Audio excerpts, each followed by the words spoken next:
Welcome to today's explainer. If you're a beginner who's ever felt completely overwhelmed by the sheer number of digital accounts you need just to get around the modern internet, well, you are in the exact right place. Today, we're going to be forging what I like to call a digital passport. We're talking about setting up your very first Google account step by step. Think of this as forging a master key that's going to unlock a whole new digital world for you and do it safely and securely. So let's get started. Now, the massive value of this single account is that it isn't just an email address. Not at all. It's your VIP access to the entire Google ecosystem. It's this seamlessly connected suite of digital services that you probably already use or definitely want to start using. We're talking about Gmail for your messages, YouTube for your entertainment and learning, Google Maps to navigate the real world, and Google Drive to store all your important files. And the beautiful part here, it is all accessible with that single unified master key. It completely solves that frustrating problem of needing 50 different logins and passwords for 50 different websites. Once you've got the central account, the door is basically open everywhere. Okay, let's dive into this. Section 1, laying the foundation. First things first, let's walk through these really satisfying initial steps together. Building your digital identity is honestly completely frictionless if you just take it one step at a time. Step 1, simply open up your favorite web browser. Whether you're a Chrome fan or you prefer Safari or Edge, any of them will work perfectly for this. Just head over to accounts.google.com/signup.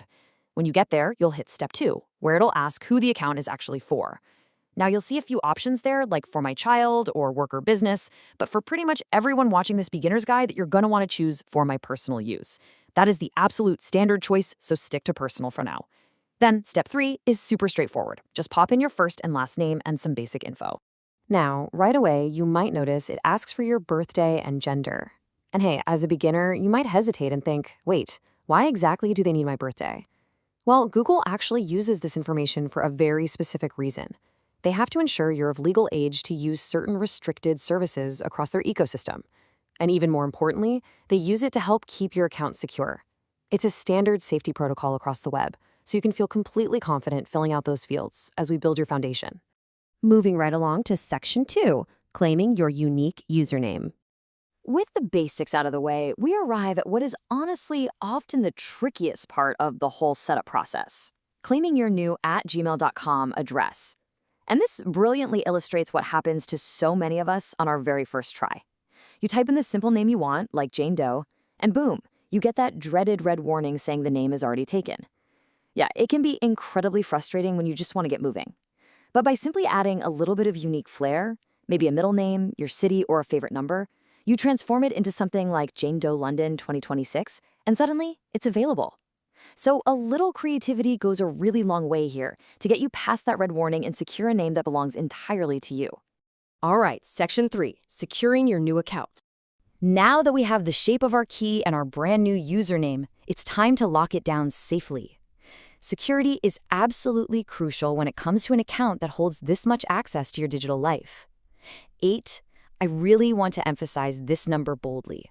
When you're creating your password, safety always comes first, and 8 characters is the absolute minimum length you need for a strong password. Anything shorter than that, and you just aren't keeping that digital door closed tight enough. But hey, length isn't everything, right? It's also about the ingredients you mix into it. You need a rich mix. Your password should contain uppercase letters, lowercase letters, numbers, and symbols, like an exclamation point or a hashtag. Mixing all these together makes it incredibly difficult for anyone to guess. So the crucial point to remember here, the pro tip is, whatever you do, avoid using your own name or your birthday in the password. Seriously, those are literally the very first things someone will guess. Make it complex, make it mixed, but make sure it's memorable to you. But wait a second. What happens if you take my advice, make it super complex, and then you actually forget your password? Look, it happens to the absolute best of us, and it can induce a real moment of panic. Being locked out of your brand new digital hub is a major problem.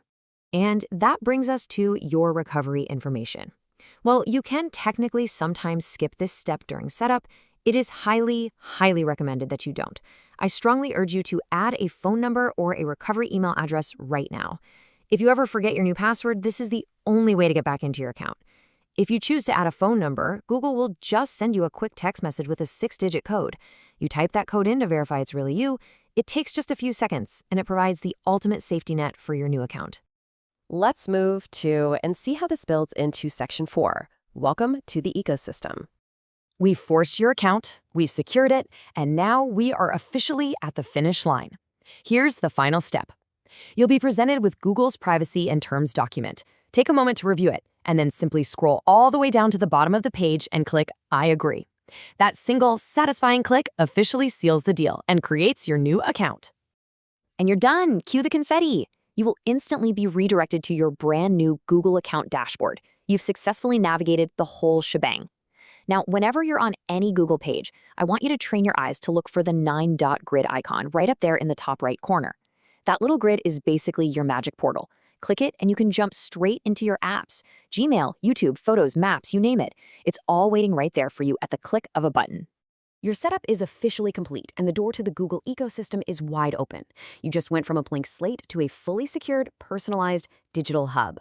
So I'll leave you with this empowering question. Your master key is forged. Which part of your new digital world will you explore first? Will it be setting up your inbox or maybe creating your very first YouTube playlist? The choice is entirely yours. Thanks so much for joining me on this explainer and happy exploring.